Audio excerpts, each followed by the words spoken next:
Hola, buenas tardes, buenas noches, buenos días, chicos. Vamos a dar inicio a esta semana, la última que vamos a tener clases de manera virtual. Después, la próxima, estimo que vamos a regresar a la presencialidad, porque van a ir culminando las mesas. Y si no, bueno, a llegar hasta acá, porque vamos a empezar el eje 4. No me gustaría seguir avanzando sin poder comentarles un poquito de todo lo que estamos viendo, ¿no? O sea, recuerden que finalizamos el eje 3, vimos cuestiones de sociedad, cultura.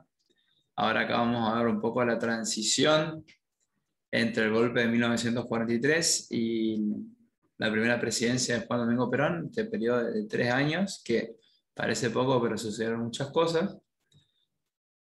Y mi idea es por ahí retomar un poco todo lo que estuvimos viendo a través de manera virtual en clases y ahí sí ya continuar con el dictado normal. Así que bueno, vamos a ver en esta ocasión, bueno, que ya les queda el video también para estudiar más adelante, qué pasó exactamente en este periodo. Y sobre todo vamos a ver la construcción política que fue haciendo Juan Domingo Perón, que bueno, ya va a entrar en escena en nuestra materia y vamos a empezar a ver todo el eje 4 corresponde a los años peronistas, por así decirlo, que van desde el 46 hasta el 55, ¿no? Así que bueno, vamos a presentar un poquito los temitas. Fíjense que ya vamos a empezar con una parte nomás del eje 4 porque bueno, decididamente la presidencia de Perón arranca en 1946, del 46 al 55, pero bueno, no se puede negar que estos años que vamos a ver, que si bien Argentina está bajo un gobierno militar, pero fue un funcionario muy importante de este gobierno y es desde allí donde va a comenzar a construir su poder político propio. Pero bueno, nosotros vamos a ver a partir de la semana que viene ya, como venimos haciendo, las cuestiones políticas, económicas, sociales del peronismo en esta etapa. Van a ver ahora que por ahí la fecha más conmemorativa, por así decirlo, del peronismo es el 17 de octubre, que es dentro de poco y entra en esta etapa, en esta clase que vamos a ver.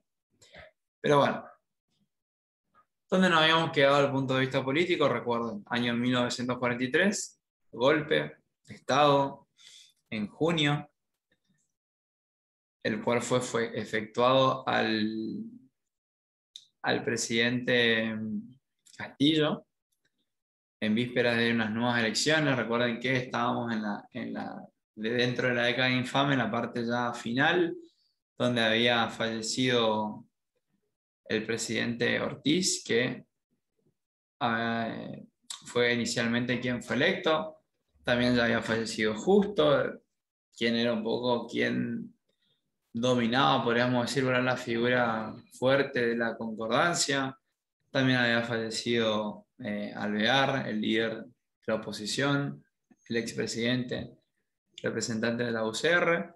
Allí podríamos decir un cierto vacío de poder o no había candidatos fuertes. Recuerden que en vísperas a las elecciones se eligió a Robustiano Patrón Costas como el candidato presidencial, quien tenía tendencia hacia los aliados, ¿no? Recuerden que habíamos visto cómo en esta etapa, plena Segunda Guerra Mundial, la Argentina y sobre todo la política y el ejército estaba dividido entre quienes estaban a favor de los aliados y quienes tenían una tendencia más neutralista y o simpatizaban por el eje, ¿no? Así que bueno, en este estado de las cuestiones que va a ocurrir el golpe de 1943, encabezado por la línea de oficiales nacionalistas del ejército. Si bien las figuras, es decir, las personas que ocuparon los cargos fueron Arturo Robson, que solamente estuvo muy pocos días en el poder y después fue rápidamente reemplazado por Pedro Ramírez. el verdadero centro de poder del golpe estuvo en este grupo denominado GOU. ¿Se acuerdan que ya lo habíamos hablado? Ahora también vamos a ver los textos. Grupo de Oficiales Unidos, como lo estoy mostrando acá. Una logia secreta dentro del ejército. Fíjense que esta práctica, podríamos decir, o esta idea de logias secretas es algo que se usó bastante en la historia de Argentina, iniciándose allá por la logia Lautaro. Este grupo de oficiales nacionalistas que fueron por ahí un poco los que empujaron o llevaron adelante el golpe, fueron quienes terminaron de convencer, podríamos decir, a los altos generales del ejército, donde allí también estaba Perón, ¿no? Este grupo se caracterizaba, ahora lo vamos a ver mejor, por la autonomía industrial, el desarrollo industrial decididamente de la Argentina, que había iniciado en el 30, la intervención del Estado en la economía, también iniciado en el 30, pero sobre todo ahora mucho más profundizado, como vamos a ver, y la atención a las cuestiones sociales. Y allí es por ahí donde va a entrar en escena Juan Domingo Perón. Recuerden que estamos en una época en la cual el comunismo era siempre algo mal visto, el miedo a que los países caigan en esta especie de virus o de terror que era el comunismo y que había pasado en la Unión Soviética y amenazaba al resto de las naciones. Entonces se va a imponer una idea durante esta época en la cual, para evitar que los trabajadores, los sectores más pobres caigan, entre comillas, en el comunismo, el Estado va a comenzar a tener una intervención y una política social mucho más activa que antes. Este famoso estado de bienestar, ¿se acuerdan que habíamos visto en el 30? Se va a comenzar a aplicar y sobre todo en Argentina durante esta etapa. Dentro del esquema del gobierno militar va a resaltarse este señor coronel Juan Domingo Perón, quien fue designado al frente del Departamento Nacional de Trabajo. Hoy en día sería el Ministerio de Trabajo. En ese entonces era el Departamento Nacional, el cual él va a elevarlo a la categoría de, como dice acá, Secretaría de Trabajo y Previsión. Esto es muy importante cuando lo lean. Y a partir de allí va a iniciar toda su política dirigida hacia los trabajadores y los sectores más populares. ¿Qué políticas llevó a cabo? Un poco como para mencionarlas nomás acá.